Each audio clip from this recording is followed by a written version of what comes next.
मैं हूं मनीषा और आप सुन रहे हैं स्टोरी कार्ड पे एक और नई कहानी। आज की कहानी का शीर्षक है त्रिया चरित्र, जो मुंशी प्रेमचंद के द्वारा लिखी कहानी है। बहुत ही सुंदर कहानी है। अगर आपको भी ये कहानी अच्छी लगे तो ज़रूर लाइक कीजिएगा और ऐसी ढेरों कहानियां सुनने के लिए हमारे चैनल को सब्सक्राइब भी कीजिएगा। तो शुरू करते हैं आज की कहानी त्रिया चरित्र। सेठ लगनदास जी के जीवन की बगिया फलहीन थी। कोई ऐसा मानवीय, आध्यात्मिक या चिकित्सात्मक प्रयत्न न था जो उन्होंने न किया हो।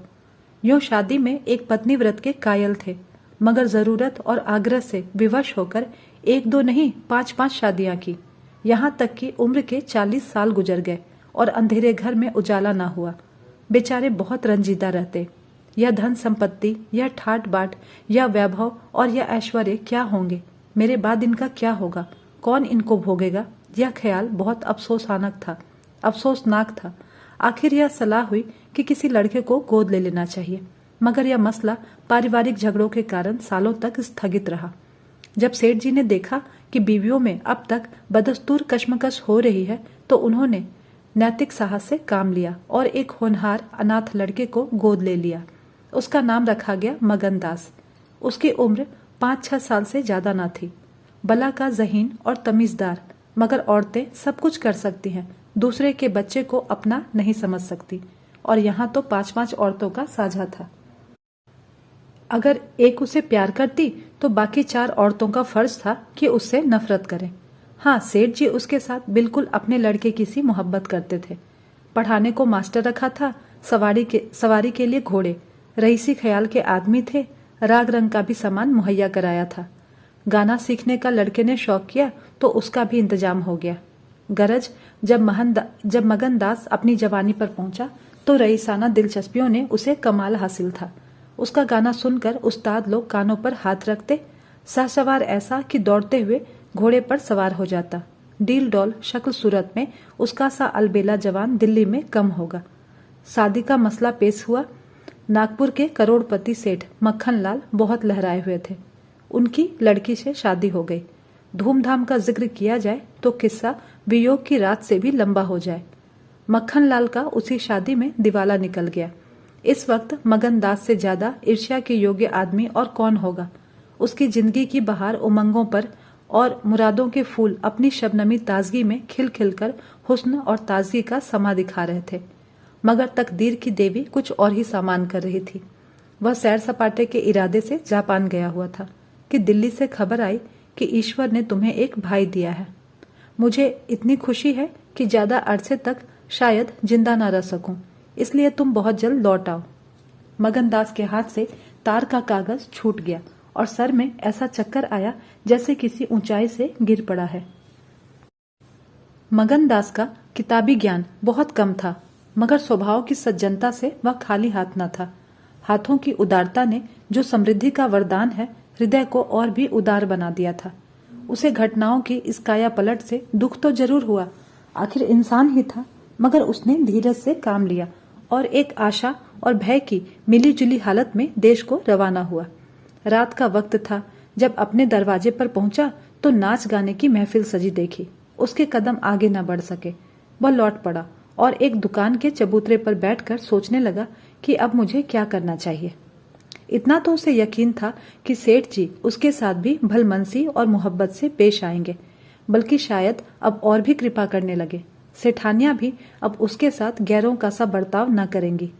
मुमकिन है मंझली बहू, जो इस बच्चे की खुशनसीब माँ थी, उससे दूर दूर रहे, मगर बाकी चारों सेठानियों की तरफ से सेवा सत्कार में कोई शक नहीं था। उनकी डाह से वह फायदा उठा सकता था। उसके स्वाभिमान ने यह गवारा न किया कि जिस घर में मालिक की हैसियत से रहता था, उसी घर में अब एक आश्रित की हैसियत से जिंदगी बसर करे। उसने फैसला कर लिया कि यहाँ रहना अब मुनासिब नहीं है। मगर जाऊं तो कहाँ? ना कोई ऐसा फन सीखा, ना कोई ऐसा इल्म हासिल किया जिससे रोजी कमाने की सूरत पैदा होती। रईसाना दिलचस्पियां उसी वक्त तक कद्र की निगाह से देखी जाती हैं जब तक कि वे रईसों के आभूषण रहें। जीविका बनकर वे सम्मान के पद से नीचे गिर जाती हैं। अपनी रोजी हासिल करना तो उसके लिए कोई ऐसा मुश्किल काम न था। किसी भी सेठ साहूकार के यहाँ मुनीम बन सकता था, किसी कारखाने की तरफ से एजेंट हो सकता था, मगर उसके कंधे पर एक भारी जुआ रखा हुआ था। उसे क्या करे, उसका क्या करे? एक बड़े सेठ की लड़की जिसने लाड़ प्यार से परवरिश पाई, उससे यह कंगाली की तकलीफें क्यों कर झेली जाएंगी? क्या मक्खन लाल की लाडली बेटी एक ऐसे आदमी के साथ रहना पसंद करेगी जिसे रात की रोटी का भी ठिकाना नहीं? मगर इस फिक्र में अपनी जान मैं क्यों खपाऊं? मैंने अपनी मर्जी से शादी नहीं की, मैं तो बराबर इनकार करता रहा था। सेठ जी ने जबरदस्ती मेरे पैरों में बेड़ी डाली है, अब वही इसके जिम्मेदार हैं, मुझसे कोई वास्ता नहीं। लेकिन जब उसने दोबारा ठंडे दिल से इस मसले पर गौर किया तो बचाव की कोई सूरत नजर न आई। आखिरकार उसने यह फैसला किया कि पहले नागपुर चलूं, जरा उन महारानी के तौर तरीकों को देखूं, बाहर ही बाहर उनके स्वभाव की मिजाज की जांच करूं। उसी वक्त तय करूंगा कि मुझे क्या करना चाहिए। अगर रईसी की बू उनके दिमाग से निकल गई है और मेरे साथ सूखी रोटियां खाना उन्हें मंजूर है तो इससे अच्छा और क्या था। लेकिन अगर वह अमीरी ठाट बाट के हाथों बिकी हुई हैं तो मेरे लिए रास्ता साफ है। फिर मैं हूं और दुनिया का गम। ऐसी जगह जाऊं जहां किसी परिचित की सूरत भी सपने में दिखाई ना दे। गरीबी की जिल्लत नहीं रहती अगर अजनबियों में जिंदगी बसर की जाए। यह जानने पहचानने वालों की कनखियां और कनबत्तियां हैं जो गरीबी को यंत्रणा बना देती हैं। इस तरह दिल में जिंदगी का नक्शा बनाकर मगन दास अपनी मर्दाना हिम्मत के भरोसे पर नागपुर की तरफ चला, उस मल्लाह की तरह जो किश्ती और पाल के बगैर नदी की उमड़ती हुई लहरों में अपने को डाल दे। शाम के वक्त सेठ मक्खन लाल के सुंदर बगीचे में सूरज की पीली किरणें मुरझाए हुए फूलों से गले मिलकर विदा हो रही थी। बाग के बीच में एक पक्का कुआं था और एक मौलसिरी का पेड़। कुएं के मुंह पर अंधेरे की नीली सी नकाब थी, पेड़ के सिर पर रोशनी की सुनहरी चादर। इसी समय एक नौजवान थका मांदा कुएं पर आया और लोटे से पानी भरकर पीने के बाद जगत पर बैठ गया। मालिन ने पूछा, कहाँ जाओगे? मगन दास ने जवाब दिया कि जाना तो बहुत दूर था मगर रात यहीं हो गई, यहाँ कहीं रहने का ठिकाना मिल जाएगा? मालिन, चले जाओ सेठ जी की धर्मशाला में, बड़े आराम की जगह है। मगन दास, धर्मशाला में तो मुझे ठहरने का कभी संयोग नहीं हुआ। कोई हर्ज ना हो तो क्या मैं यहीं पड़ा रहूं? यहाँ कोई रात को रहता है? मालिन, भाई मैं यहाँ ठहरने को ना कहूंगी, यह बाई जी की बैठक है, झरोखे में बैठकर सैर किया करती हैं। कहीं देखभाल ले तो मेरे सिर में एक बाल भी ना रहे। बाई जी कौन? यही सेठ जी की बेटी इंदिरा बाई। यह गजरे क्या उन्हीं के लिए बना रही हो? हाँ, और सेठ जी के यहाँ है ही कौन? फूलों के गहने बहुत पसंद करती हैं, शौकीन औरत मालूम होती हैं। हाँ भाई, यही तो बड़े आदमियों की बातें हैं, वे शौक न करें तो हमारा तुम्हारा निबाह कैसे हो? और धन है किस लिए? अकेली जान पर 10 लौंडियां हैं। सुना करती थी कि भगवान आदमी का हल भूत जोतता है। वह अपनी आंखों देखा, आप ही आप पंखा चलने लगे, आप ही आप सारे घर में दिन का सा उजाला हो जाए। तुम झूठ समझते होगे मगर मैं आंखों देखी बात कहती हूँ। उस गर्व की चेतना के साथ जो किसी नादान आदमी के सामने अपनी जानकारी के बयान करने में होता है, बूढ़ी मालिन अपनी सर्वज्ञता का प्रदर्शन करने लगी। मगन दास ने उकसाया, होगा भाई, बड़े आदमी की बातें बड़ी बड़ी निराली होती हैं। लक्ष्मी के बस में सब कुछ है मगर अकेली जान पर 10 लौंडियां, समझ में नहीं आता। मालिन ने बुढ़ापे के चिड़चिड़ेपन से जवाब दिया, तुम्हारी समझ मोटी हो तो कोई क्या करे? कोई पान लगाती है, कोई पंखा झलती है, कोई कपड़े पहनाती है। 2000 रुपए में तो सेज गाड़ी आई थी, चाहो तो मुंह देख लो, उस पर हवा खाने जाती हैं। एक बंगालिन गाना बजाना सिखाती है, मेम पढ़ाने को आती हैं, शास्त्री जी संगीत पढ़ाते हैं, कागज पर ऐसी मूरत बनाती हैं कि अब बोली कि तब बोली। दिल की रानी है, बेचारी के भाग फूट गए। दिल्ली के सेठ लगन दास के गोद लिए हुए लड़के से ब्याह हुआ था मगर राम जी की लीला 70 बरस के मुर्दे को लड़का दे दिया। कौन पति आएगा? जब से यह सुनावनी आई है तब से बहुत उदास रहती हैं। एक दिन रोती थी, मेरे सामने की बात है, बाप ने देख लिया, समझाने लगे, लड़की को बहुत चाहते हैं, सुनती हूँ कि दामाद को यहीं बुलाकर रखेंगे। नारायण करे मेरी रानी दूधो नहाए पूतो फले। माली मर गया था, अगर उन्होंने आड़ ना ली होती तो घर भर के टुकड़े मांगती। मगन दास ने एक ठंडी सांस ली। बेहतर है, अब यहाँ से अपनी इज्जत आबरू लिए हुए चल दो। यहाँ मेरा निभाना होगा। इंदिरा, रईस जादी है, तुम इस काबिल नहीं हो कि उसके शौहर बन सको। मालिन से बोला, तो धर्मशाला में जाता हूँ, जाने वहां खाट वाट मिल जाती है कि नहीं, मगर रात ही तो काटनी है, किसी तरह कट जाएगी। रईसों के लिए मखमली गद्दे चाहिए, हम मजदूरों के लिए तो पुआल ही बहुत है। यह कहकर उसने लुटिया उठाई, डंडा संभाला और दर्द भरे दिल से एक तरफ चल दिया। उस वक्त इंदिरा अपने झरोखे पर बैठी हुई इन दोनों की बातें सुन रही थी। कैसा संयोग है कि स्त्री को स्वर्ग की सब सिद्धियां प्राप्त हैं और उसका पति आवारों की तरह मारा मारा फिर रहा है, उसे रात तक काटने का ठिकाना नहीं। मगन दास निराश विचारों से डूबा हुआ शहर से बाहर निकल आया और एक सराय में ठहरा, जो सिर्फ इसलिए मशहूर थी कि वहां शराब की एक दुकान थी। यहाँ आसपास से मजदूर लोग आ आकर अपने दुख को भुलाया करते थे। जो भूले भटके मुसाफिर यहाँ ठहरते, उन्हें होशियारी और चौकसी का व्यवहारिक पाठ मिल जाता था। मगन दास थका मांदा तो था ही, एक पेड़ के नीचे चादर बिछाकर सो रहा, और जब सुबह आंख खुली तो उसे किसी पीर औलिया के ज्ञान की सजीव दीक्षा का चमत्कार दिखाई पड़ा, जिसकी पहली मंजिल वैराग्य है।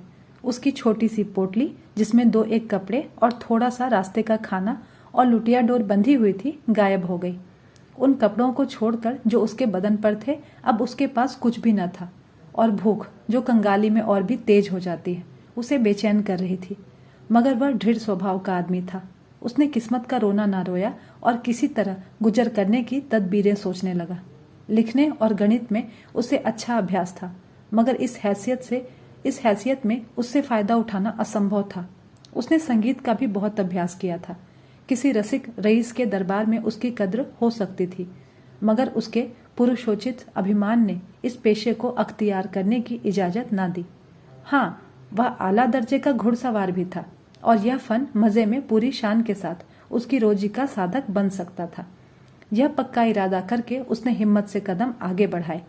ऊपर से देखने पर यह बात यकीन के काबिल नहीं मालूम होती, मगर वह अपना बोझ हल्का हो जाने से इस वक्त बहुत उदास नहीं था। मर्दाना हिम्मत का आदमी ऐसी मुसीबतों को उसी निगाह से देखता है जिसमें एक होशियार विद्यार्थी परीक्षा के प्रश्नों को देखता है। उसे अपनी हिम्मत आजमाने का, एक मुश्किल से जूझने का मौका मिल जाता है। उसकी हिम्मत अनजाने ही मजबूत हो जाती है। अक्सर ऐसे मौके मर्दाना हौसलों के लिए प्रेरणा का काम देते हैं। मगन दास इस जोश में कदम बढ़ाता चला जाता था कि जैसे कामयाबी की मंजिल सामने नजर आ रही है। मगर शायद वहां के घोड़ों ने शरारत और बिगड़ैलपन से तौबा कर ली थी, या वे स्वाभाविक रूप से बहुत मजे में धीमे धीमे चलने वाले थे। वह जिस गांव में जाता, निराशा को उकसाने वाला जवाब पाता।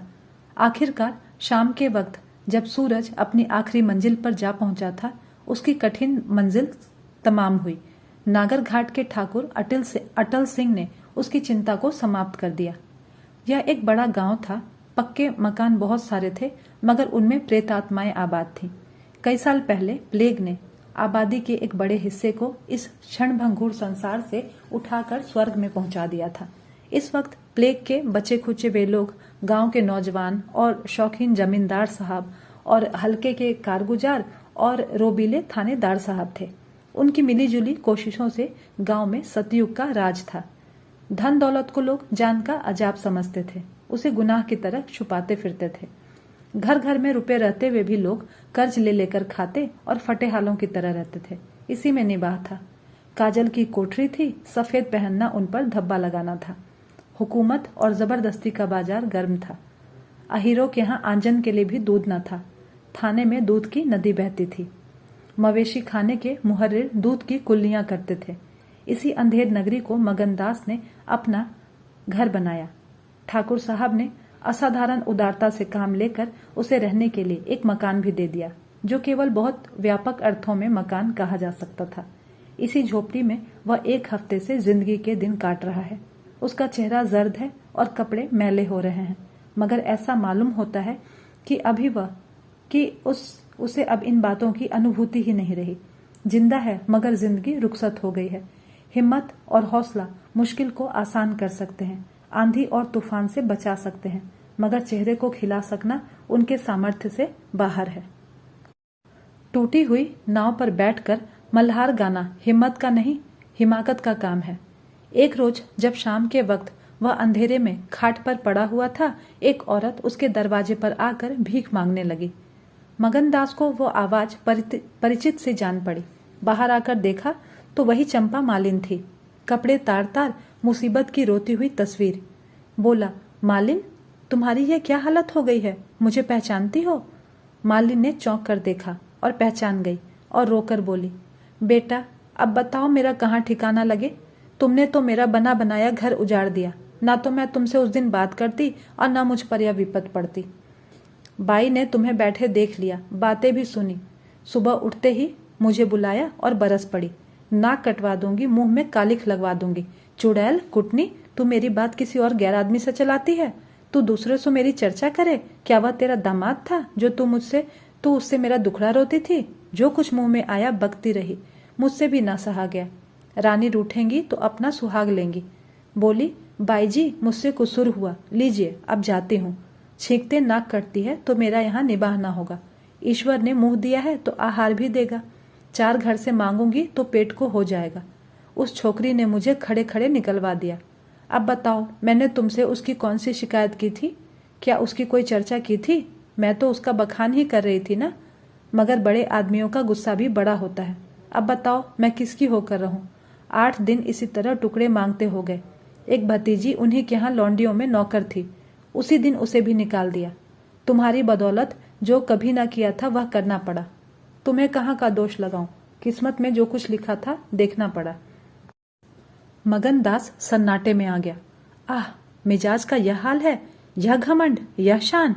मालिन का इत्मीनान दिलाया मालिन को इत्मीनान दिलाया कि अगर उसके पास दौलत होती तो उसे माला माल कर देता। सेठ मक्खन लाल की बेटी को भी मालूम हो जाता कि रोजी की कुंजी उसी के हाथ में नहीं है। बोला कि तुम फिक्र ना करो, मेरे घर में आराम से रहो। अकेले मेरा जी भी नहीं लगता।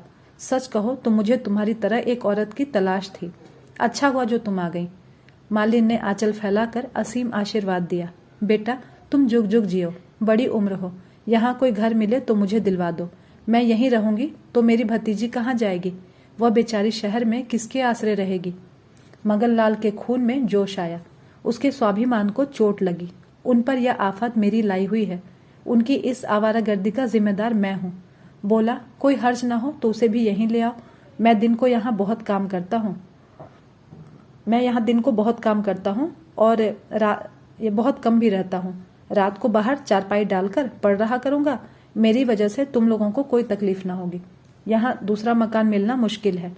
यही झोपड़ा बड़ी मुश्किलों से मिला है। यह अंधेर नगरी है। जब तुम्हारा सुविधा कहीं लग जाए तो चली जाना।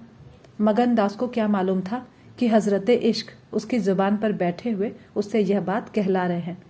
क्या यह ठीक है कि इश्क पहले माशूक के दिल में पैदा होता है? नागपुर इस गांव से 20 मील की दूरी पर था। चंपा उसी दिन चली गई और तीसरे दिन रंभा के साथ लौट आई। यह उसकी भतीजी का नाम था। उसके आने से झोपड़े में जान सी पड़ गई। मगनदास के दिमाग में मालिन की लड़की की जो तस्वीर थी उसका रंभा से कोई मेल न था। वह सौंदर्य नाम की चीज का अनुभवी जौहरी था, मगर ऐसी सूरत जिस पर जवानी की ऐसी मस्ती और दिल का चैन छीन लेने वाला ऐसा आकर्षण हो, उसने पहले कभी नहीं देखा था। उसकी जवानी का चांद और अपनी सुनहरी और गंभीर शान के साथ चमक रहा था। सुबह का वक्त था। मगनदास दरवाजे पर पड़ा ठंडी ठंडी हवा का मजा उठा रहा था। रंभा सिर पर घड़ा रखे पानी भरने को निकली। मगनदास ने उसे देखा और एक लंबी सांस खींचकर उठ बैठा। चेहरा मोहरा बहुत ही मोहक, ताजे फूल की तरह खिला हुआ चेहरा, आंखों में गंभीर सरलता। मगनदास को उसने भी देखा। चेहरे पर लाज की लाली दौड़ गई। प्रेम ने पहला वार किया। मगनदास सोचने लगा, क्या तकदीर यहाँ कोई और गुल खिलाने वाली है? क्या दिल मुझे यहाँ भी चैन न लेने देगा? रंभा, तू यहाँ नाहक आई। नाहक एक गरीब का खून तेरे सर पर होगा। मैं तो अब तेरे हाथों बिक चुका, मगर क्या तू भी मेरी हो सकती है? लेकिन नहीं, इतनी जल्दबाजी ठीक नहीं। दिल का सौदा सोच समझ कर करना चाहिए। तुमको अभी जब्त करना होगा। रंभा सुंदरी है, मगर झूठे मोती की आब और ताब उसे सच्चा नहीं बना सकती। तुम्हें क्या खबर कि उस भोली लड़की के कान प्रेम के शब्द से परिचित नहीं हो चुके हैं? कौन कह सकता है कि उसके सौंदर्य की वाटिका पर किसी और फूल चुनने वाले के हाथ नहीं पड़े हैं? अगर कुछ दिनों की दिल बस्तगी के लिए कुछ चाहिए तो तुम आजाद हो, मगर यह नाजुक मामला है, जरा संभल के कदम रखना। पेशेवर जातों में दिखाई पड़ने वाला सौंदर्य अक्सर नैतिक बंधनों से मुक्त होता है। 3 महीने गुजर गए। मगनदास रंभा को ज्यों-ज्यों बारीक से बारीक निगाहों से देखता, त्यों-त्यों उस पर प्रेम का रंग गाढ़ा होता जाता था। वह रोज उसे कुएं से पानी निकालते देखता, वह रोज घर में झाड़ू देती, रोज खाना पकाती। आह, मगनदास को उन ज्वार की रोटियों में जो मजा आता था वह अच्छे से अच्छे व्यंजनों में भी न आया था। उसे अपनी कोठरी हमेशा साफ सुथरी मिलती, न जाने कौन उसका बिस्तर बिछा देता। क्या यह रंभा की कृपा थी? उसकी निगाहें शर्मीली थी। उसने कभी अपनी तरफ चंचल आंखों से उसे ताकते नहीं देखा था। आवाज कैसी मीठी, उसकी हंसी की आवाज कभी उसके कान में नहीं आई। अगर मगनदास उसके प्रेम में मतवाला हो रहा था तो यह कोई ताज्जुब की बात नहीं थी। उसकी भूखी निगाहें बेचैनी और लालसा में डूबी हुई हमेशा रंभा को ढूंढा करती। वह जब किसी गांव को जाता तो मीलों तक उसकी जिद्दी और बेताब आंखें मुड़ मुड़कर झोपड़े के दरवाजे की तरफ आती। उसकी ख्याति आसपास फैल गई थी, मगर उसके स्वभाव की सरलता और उदार हृदयता से अक्सर लोग अनुचित लाभ उठाते थे। इंसाफ पसंद लोग तो स्वागत सत्कार से काम निकाल लेते, और जो लोग ज्यादा समझदार थे वे लगातार तकाजों का इंतजार करते। चूंकि मगनदास इस फन को बिल्कुल भी नहीं जानता था, बावजूद दिन रात की दौड़ धूप के कारण गरीबी से उसका गला छूटता भी न था। जब वह रंभा को चक्की पीसते हुए देखता तो गेहूं के साथ उसका दिल भी पिस जाता था। वह कुएं से पानी निकालती तो उसका कलेजा निकल आता। जब वह पड़ोस की औरतों के कपड़े सीती तो कपड़ों के साथ मगनदास का दिल भी छिद जाता। मगर कुछ बस न था और न ही काबू। मगनदास के हृदय भेदी दृष्टि को इसमें तो कोई संदेह नहीं था कि उसके प्रेम का आकर्षण बिल्कुल बेअसर नहीं है, वरना रंभा की उन वफा से भरी हुई खातिरदारियों की तुक वह कैसे बिठाता। वफा ही वह जादू है, रूप के गर्व का सिर नीचा कर सकता है। मगर प्रेमिका के दिल में बैठने का मादा उसमें बहुत कम था।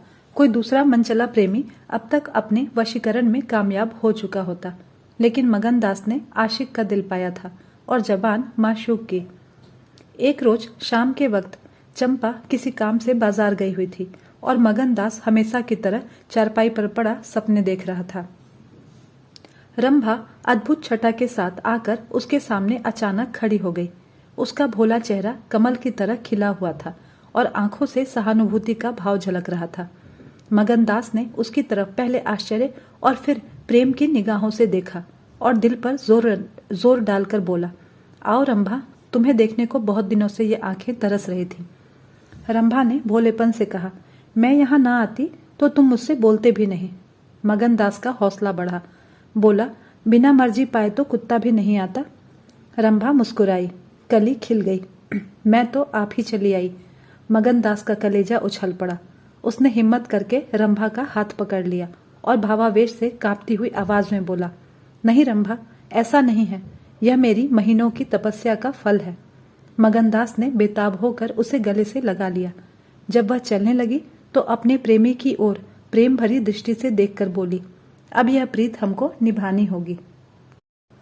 पौ फटने के वक्त जब सूर्य देवता के आगमन की तैयारियां हो रही थी, मगनदास की आंखें खुली,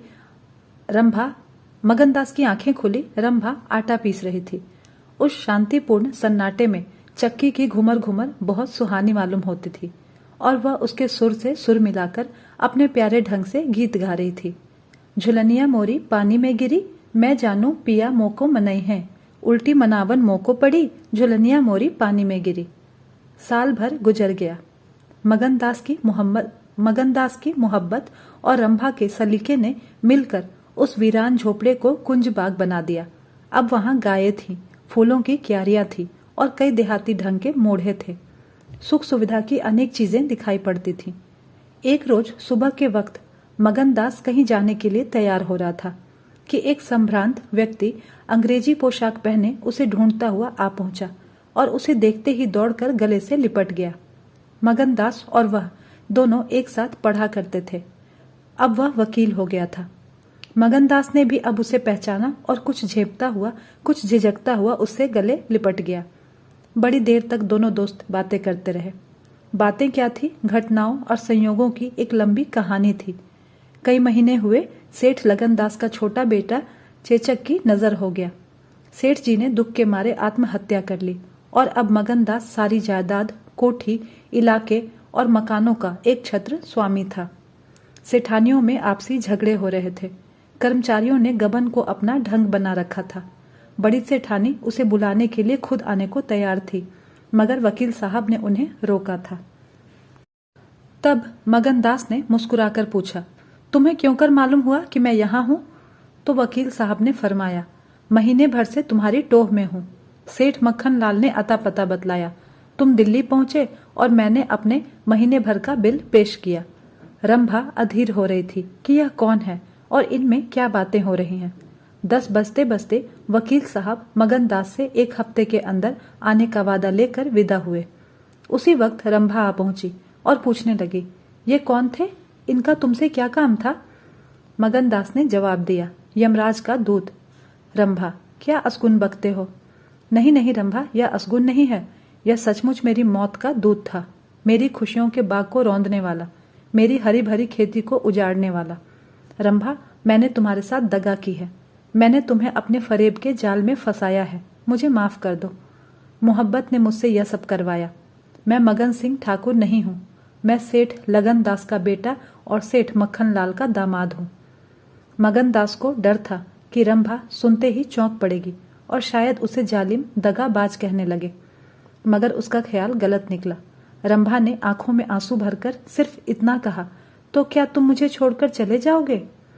मगनदास ने उसे गले लगाकर कहा, हाँ। क्यों? इसलिए कि इंदिरा बहुत ही होशियार, सुंदर और धनी है। रंभा ने कहा, मैं तुम्हें ना छोड़ूंगी। कभी इंदिरा की लौंडी थी, अब उनकी सौत बनूंगी। तुम जितनी मेरी मोहब्बत करोगे उतनी इंदिरा की तो न करोगे ना, क्यों? मगनदास इस भोलेपन पर मतवाला हो गया। मुस्कुराकर बोला, अब इंदिरा तुम्हारी लौंडी बनेगी, मगर सुनता हूं वह बहुत सुंदर है। कहीं मैं उसकी सूरत पर लुभा न जाऊं। मर्दों का हाल तुम नहीं जानती, मुझे अपने से ही डर लगता है। रंभा ने विश्वास भरी आंखों से देखकर कहा, क्या तुम भी ऐसा करोगे? जो जी में आए करना, मैं तुम्हें न छोड़ूंगी। इंदिरा रानी बने, मैं लौंडी होंगी, क्या इतने पर भी मुझे छोड़ दोगे? मगनदास की आंखें डबडबा गईं। बोला, प्यारी, मैंने फैसला कर लिया है कि मैं दिल्ली न जाऊंगा। यह तो मैं कह ही न पाया कि सेठ जी का स्वर्गवास हो गया। बच्चा उनसे पहले ही चल बसा था। अफसोस सेठ जी के आखिरी दर्शन भी न कर सका। अपना बाप भी मुझे इतनी मोहब्बत नहीं कर सकता था। उन्होंने मुझे अपना वारिस बनाया है। वकील साहब कहते थे कि सेठानियों में अनबन है, नौकर चाकर लूटपाट मचा रहे हैं। वहां का यह हाल है और मेरा दिल वहां जाने पर राजी नहीं होता। दिल तो यहाँ है, वहां कौन जाए? रंभा जरा देर तक सोचती रही, फिर बोली, तो मैं तुम्हें छोड़ दूंगी। तुम इतने दिन तुम्हारे साथ रही, जिंदगी का सुख लूटा, पर अब जब तक जीऊंगी इसी सुख का ध्यान करती रहूंगी। मगर तुम मुझे भूल तो ना जाओगे? साल में एक बार देख लिया करना, इसी झोपड़े में आकर। मगनदास ने बहुत रोका, मगर आंसू न रुक सके। बोले, रंभा, ऐसी बातें ना करो, कलेजा बैठ जाता है। मैं तुम्हें छोड़ नहीं सकता, इसलिए नहीं कि तुम्हारे ऊपर कोई एहसान है, तुम्हारी खातिर नहीं, अपनी खातिर। वह शांति, वह प्रेम, वह आनंद जो मुझे यहाँ मिलता है और कहीं नहीं मिल सकता। खुशी के साथ जिंदगी बसर हो, यही मनुष्य के जीवन का लक्ष्य होता है। मुझे ईश्वर ने यह खुशी यहाँ दे रखी है, तो मैं उसे क्यों छोड़ूं? धन दौलत को मेरा सलाम है, मुझे उसकी हवस नहीं है। रंभा फिर गंभीर स्वर में बोली, मैं तुम्हारे पांव की बेड़ी ना बनूंगी। चाहे तुम मुझे अभी ना छोड़ो, लेकिन थोड़े दिनों में तुम्हारी यह मोहब्बत न रहेगी। मगनदास को कोड़ा लगा, जोश में बोला, तुम्हारे सिवा इस दिल में अब और कोई जगह नहीं पा सकता। रात ज्यादा हो गई थी। अष्टमी का चांद सोने जा चुका था। दोपहर के कमल की तरह साफ आसमान में सितारे खिले हुए थे। किसी खेत के रखवाले की बांसुरी की आवाज, जिसे दूरी ने तासीर, सन्नाटे ने सुरीलापन और अंधेरे ने आत्मिकता का आकर्षण दे दिया था, कानों में आ जा रही थी कि जैसे कोई पवित्र आत्मा नदी के किनारे बैठी हुई पानी की लहरों से या दूसरे किनारे के खामोश और अपनी तरफ खींचने वाले पेड़ों से अपने जिंदगी की गम की कहानी सुना रही है। मगनदास सो गया, मगर रंभा की आंखों में नींद न आई। सुबह हुई तो मगनदास उठा और रंभा को पुकारने लगा, मगर रंभा रात को ही अपनी चाची के साथ वहां से चली गई थी। मगनदास को उस मकान के दरो दीवार पर एक मनहूसियत सी छाई हुई मालूम पड़ी, जैसे घर की जान निकल गई हो। वह घबराकर उस कोठरी में गया जहां रंभा रोज चक्की पीसती थी, मगर अफसोस आज चक्की एकदम निश्चल पड़ी थी।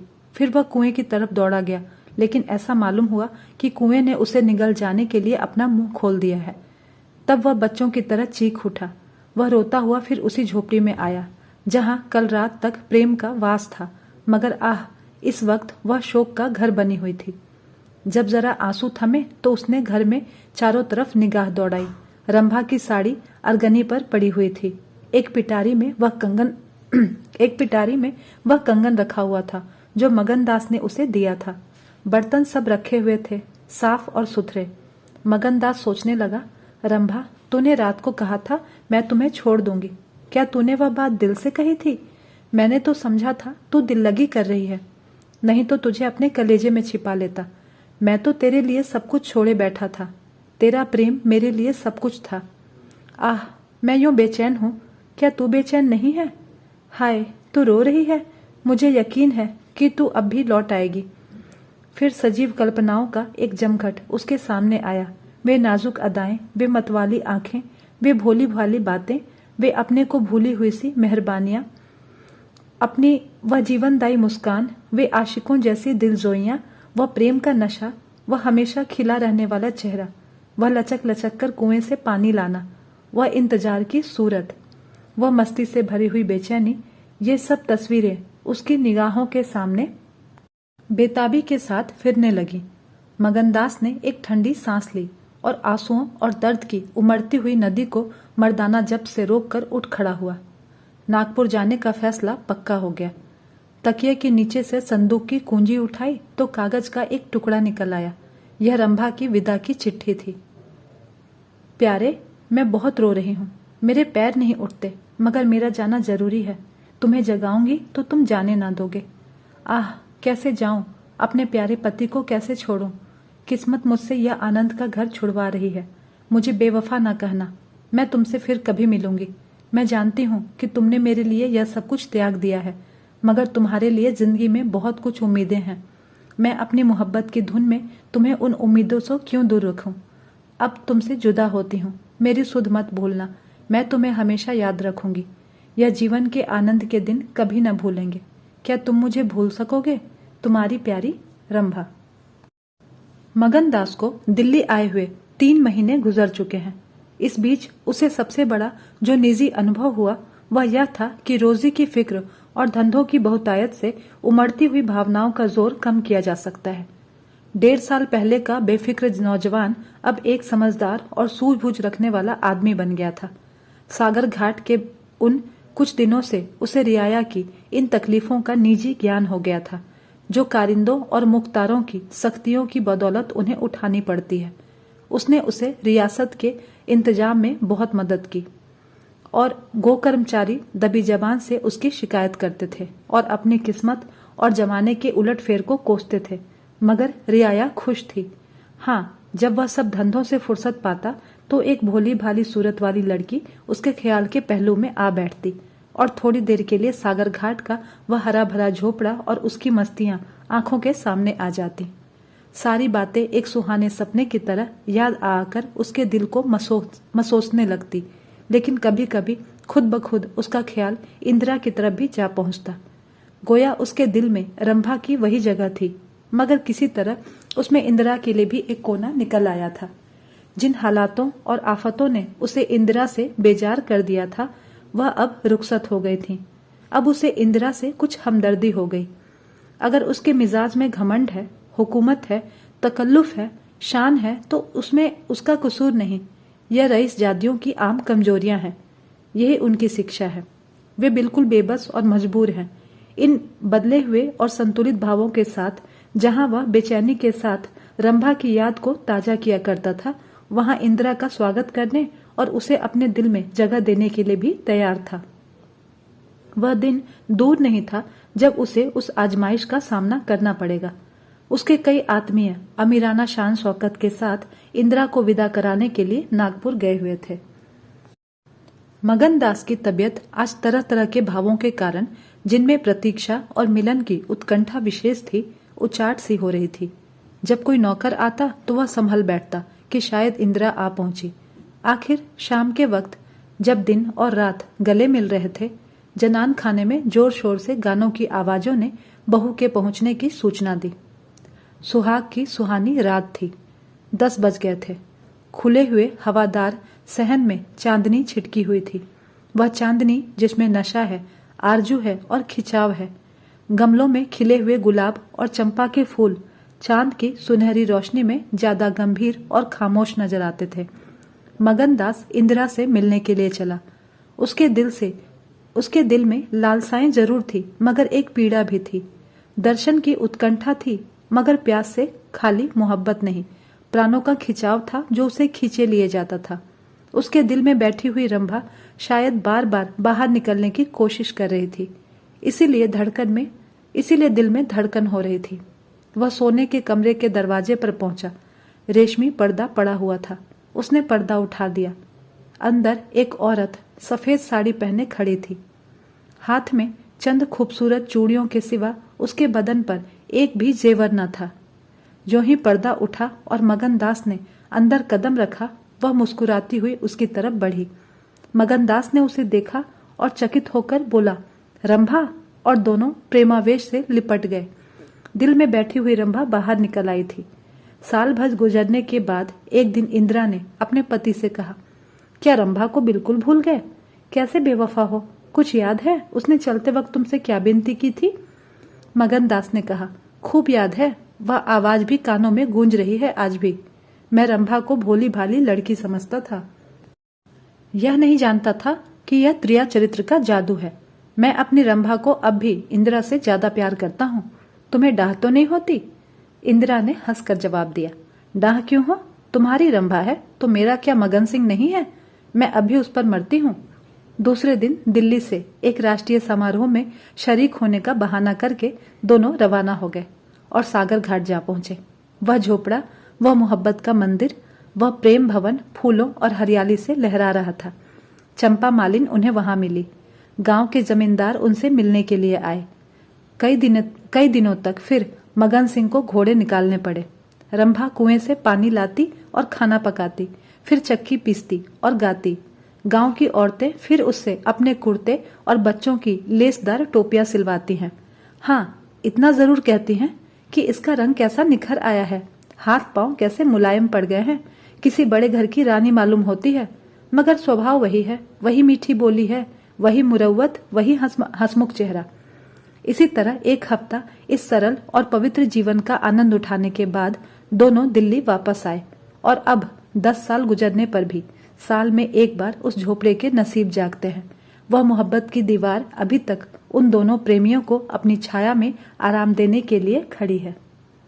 दोस्तों, ये थी मुंशी प्रेमचंद की लिखी कहानी त्रिया चरित्र। आशा करती हूँ कि आपको ये कहानी बहुत अच्छी लगी होगी। धन्यवाद।